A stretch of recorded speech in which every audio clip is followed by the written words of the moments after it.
ከአዲሷ ሴት ጋር ይመጣል። ሄርሜላንም ሩታንም ጠርቶ የመጨረሻቸውንም ያናግራቸዋል። ዛሬ ታያላችሁ ሁሉንም ነገር ማለት ነው። እንደሰማችሁት ነው። ያው ማናት ስሟ ቡዜ እንግዲህ ሩታና ሄርሚን አብራ ይዛ መታለች። በጣም ደስ ይላል። ዛሬ እንግዲህ ሰምታችኋል ሁላችሁም። የቡዜ አነጋገር በጣም በጣም በጣም እንደኔ ያስደስተው። ይሄን ቪዲዮ በላይክ ጀምር፣ ሁላችሁም በላይክ ጀምሩ።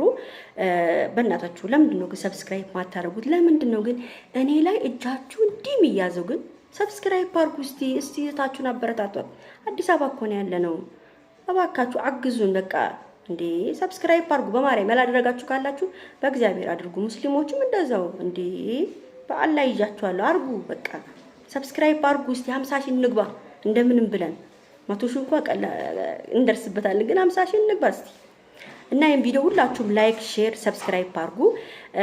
ዛሬ እንግዲህ ሰምታችኋል ሁሉን ነገር። በጣም ነው የሚያሳዝኑት ሁለቱ ሴቶች። እንግዲህ ዛሬ ሁለቱም ሆዴን በልተውኛል። በእንደዚህ አይነት ነገር በዓለም ሕዝብ በዓለም አደባባይ ውስጥ እንደዚህ አይነት ነገር እኔ እንጃ። እኔ በየቤቱ አለላለሁ፣ ግን እነዚህ ደግሞ አደባባይ ስለወጣ እውነት የነዚህ ሁለቱ ህይወት በጣም ነው የሚያሳዝነው። በጣም እጅግ በጣም ልብ የሚነካ ነው። የሩታም ሆነ የሄርሜላም እንግዲህ ቤተሰብ እኔ ትንሽ እንደውም ወደ ሄርሜላ ያደላ መስሎኝ ነበር። አብርሃም ከሄርሜላ ጋር የሚሆን መስሎኝ ነበር፣ ግን ያው ከሄርሜላ ጋር መሆኑንም አልመረጠም። ሩታን ጭራሽ ከሩታ ጋር መሆንም ፍላጎት ያለውም አይመስልም። ግን እኔ እግዚአብሔርን ነው የምላችሁ አብርሃም በጣም ሴት እንደሚወድ አሁን ነው ያወቅኩት። ለምን መሰላችሁ? አሁን ሁለቱ ሴቶች ትቶ ደግሞ ወደ ሌላ ሴት መሄዱ አንደኛ ነገር ሴት እንደሚወድ ነው እኛ እዚህ ጋር ያሳየን ማለት ነው። አብርሃም እጅግ በጣም ልብ ነው የሚነካው። እግዚአብሔርን ነው የምላችሁ በጣም ዛሬ ሩታና ሄርሜላ መወቃቀስን ምንም አያስፈልግም። እናንተ አሁን ማድረግ ያለባችሁ ምንድነው?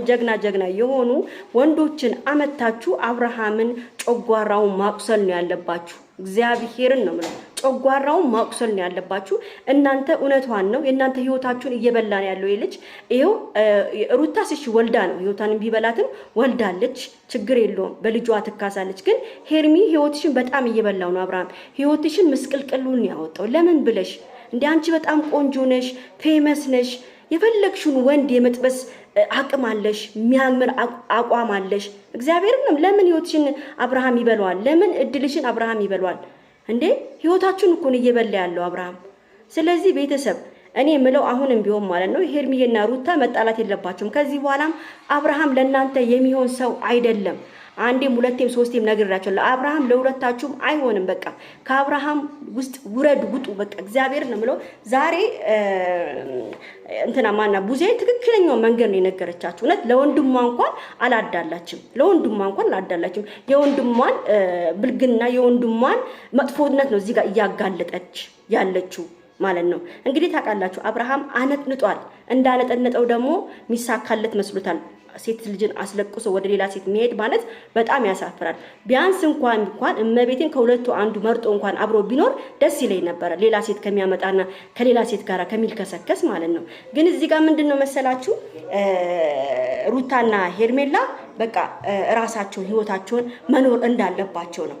በቃ ሄርሚዬም ለህይወትሽ መኖር አለብሽ እና መቆም እንዳለ ለራስሽ መቆም እንዳለብሽ ነው ማስቡ ማለት ነው። እና ቤተሰብ አብርሃም ዛሬ እንግዲህ 2 ሰዓት ላይ ከሌላ ሴት ጋር ሊመጣ ይችላል። ጠብቁ ብቻ ከሌላ ሴት ጋር ሊመጣ ይችላል። አዲሷን ሴት ያስታውቀናል። ዛሬ እንግዲህ እርግጠኛ ሆኜ ነው የምነግራችሁ። ዛሬ ከአዲሷ ሴት ጋር ይመጣል። ሄርሜላንም ሩታንም ጠርቶ የመጨረሻቸውንም ያናግራቸዋል። ዛሬ ታያላችሁ ሁሉንም ነገር ማለት ነው። እንግዲህ ቤተሰብ ሁለቱንም ሴቶች ብሎክ አድርጓቸዋል አብርሃም። ሄርሜላንም ሩታንም ብሎክ አድርጓቸዋል ከስልኩ ማለት ነው። ይሄ ማለት አብርሃም ከሁለቱም ጋራ የመጨረሻ ነገሩን አብቅቷል። ቆሞ እንኳን ሊያወራቸው እንኳን ጊዜና ሰዓት እንኳን አልሰጣቸውም። የራሱን ስሜት ተናግሮ የራሱን የፈለገውን ተናግሮ ነው የሚሄደው። የነሱን እንኳን ስሜት ለመረዳት እንኳን ጊዜ አልሰጣቸውም ለነዚህ ሴቶች። ትናንትና በቀደም በቃ ሰሞኑን በሚፈጠረው ነገሮች በሙላ ለሩታም ሆነ ለሄርሜላም ጊዜ አልሰጣቸውም። ሊያወሩት እንኳን ሐሳባቸውን እንኳን እንዲገልጹለት እንኳን እድል እየሰጣቸው አይደለም። ለምን? ይሄ ልጅ በቃ ከህይወቱ አውጥቷቸዋል። በቃ አንድ ወንድ ከህይወታችሁ ሲያወጣ የእናንተን ሐሳብ ሊረዳ አይችልም። አይረዳችሁም። በቃ ሊረዳ ጭራሽ አይችልም። ስለዚህ ምንድነው ህይወታችሁን መኖር ያለባችሁ። አብርሃም ብሎክ ካደረገች አንድ ሴት ብሎክ ካደረጋት በቃ እኔ አንድ ወንድ እኔን ብሎክ ካደረገኝ ይሄ ወንድ በቃ ከዚህ በኋላ እኔን አይፈልገኝም ከኔ ጋር መሆን እንደማይፈልግ ነው እዚህ ጋር የምረዳው ማለት ነው። እንግዲህ ቤተሰብ ሁላችሁም ይሄን ቪዲዮ ማርያምን ሁላችሁም የእናንተ ኮሜንት ያስፈልጋል። እዚህ ጋራ ኮሜንታችሁ በጣም ያስፈልጋል። እዚህ ጋራ እውነት ለኔ ሄርሜላም ኮሜንት ስጡ። በቃ እንደማይሆናቸው ግለጹላቸው። በቃ አይሆንም አብርሃም ማለት አይሆንም። አሁንም እኮ ቢሆን እኮ ሄርሜላንም ሩታንም እኮ አይፋታቸውም እኮ። አሁን ሩታም ሌላ ወንድ ይዛ ከመጣች አይፋታትም እኮ ታውቃላችሁ አይደለ? ማናት ሄርሚም ሌላ ወንድ ይዛ ብትመጣ አይፋታትም። አሁን እዚህ ጋር ምንድነው መሰላችሁ ሄርሚም የሩታን ጥፋት ከመናገር ሩታም የሄርሜላን ጥፋት ከመናገር ሁለታችሁም ኢግኖር አርጉትና አብርሃምን የራሳችሁ ህይወት መቀጠል ነው ያለባችሁ። በቃ አንድና አንድ ማለት ነው። ዛሬ እኔ አላቀም ሁለቱም ናቸው ያሳዘኑኝ። ሩታም እውነት እኔ እስካሁን ስንፈርድባትም ነበረ። አብርሃም ሴት እንደሚወድ ነው ያወቅነው እኛ በቃ እዚህ ጋራ አሁን ሩታና ሄርሜላ ሲነጋገሩ ጥፋተኛ ማንኑ እንግዲህ ታውቃላችሁ ሁላችሁም። እኔ ያኔም ተናግሬ ነበረ ሄርሚ ትንሽ ያው በሩታና በአብርሃም መሃል ባትገባ ብዬም አንዳንዴ አስባለሁ። አንዳንዴ ደግሞ ሩታ ለአብርሃም ፍቅር ሰጥታው ክብር ሰጥታው ቢሆን ኑሮ ይሄ ሁሉ ነገር ላይ ባልደረሱ ብዬም አስባለሁ። ቤተሰብ አንዳንዴ ወንድ ልጅን ክብር ለነገሩ ክብርም ብሰጠው አብርሃም አርፎ የሚቀመጥ ወንድ አይደለም። ለምን እንደው ታውቃላችሁ? አርፎ እንደማይቀመጥ ያወቅኩት እንደ ሄርሜላ የተንከባከበው የለም። እንደ ሄርሜላ አባወራነትን ያሳየው ሰው የለም። ገብቷችኋል? እንደ ሄርሜላ አብርሃምን ጥብቅ አርጎ ቁንጥጥ አርጎ እንዲስተካከል ያደረገ ሰው ሴት የለችም።